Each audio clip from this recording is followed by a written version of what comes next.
எப்பவுமே எனக்கு தான் எங்கேயாவது இடிக்கிறது, மண்டையில முட்டு வாங்குறது, கத்தி குத்து வாங்குறதுன்னு சுத்திட்டு இருப்பேன். ஆனா லாஸ்ட் 2 டேஸா என் ஹஸ்பண்ட் தான் எல்லா அடியும் வாங்கிட்டு இருக்காங்க. அவங்க ஏதாவது இடிச்சிட்டுன்னு வந்து என்ட்ட சொன்னோனே எனக்கு அப்படி ஒரு சிரிப்பு தாங்க முடியல.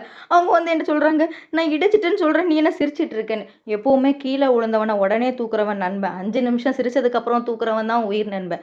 ஆட்டோ பின்னாடி கூட எழுதி வைக்கலாம் போல. எனிவேஸ் சார் ரொம்ப சேடா இருந்தாங்களா, அதனால கம்பெனி தரும் அன்பு பரிசு அவருக்கு பிடிச்ச மீன் குழம்பு. இன்னைக்கு வறுத்தரைச்சு பார்த்து பார்த்து ஒவ்வொன்னும் பக்காவா பண்ணிட்டு இருந்தேன். டேஸ்ட் வேற லெவல். அவுட்புட் உண்மையிலேயே ரொம்ப சூப்பரா வந்துச்சு.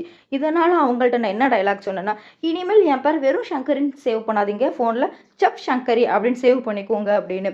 என்னடா ஒரே ஒரு நாள் மீன் குழம்பு வச்சுட்டு இவ்ளோ சீன் போடுறாளேன்னு பார்க்குறீங்களா? மீன் சாப்பிடுறவங்க வந்து அந்த குழம்பு வைக்கும்போது அவ்ளோ ரசிச்சு, ருசிச்சு அப்படி வைப்பாங்க.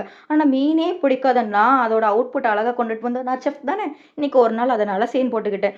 சரி ஓகே. என்னோட வீடியோ பார்க்குறவங்களுக்கு தெரியும். நான் எப்பவுமே லஞ்ச் பாக்ஸ் வந்து பேக் பண்ற வீடியோ போடும்போது ஒரு சாங்கோட வந்து போடுவேன். இதே மாதிரி உங்களுக்கு ஏதாவது ஒரு சாங் போடணும் அப்படின்னு தோணுச்சுன்னா, அத கண்டிப்பா கமெண்ட் பண்ணுங்க. உங்க கமெண்ட்டோட பின் பண்ணி நான் அத போடுறேன். நீங்க யாருக்காவது டெடிகேட் பண்றதா கூட ஓகே தான். இன்னைக்கு நான் போட்டிருக்க சாங் வந்து என் ஹஸ்பண்ட்காக நான் டெடிகேட் பண்ணது.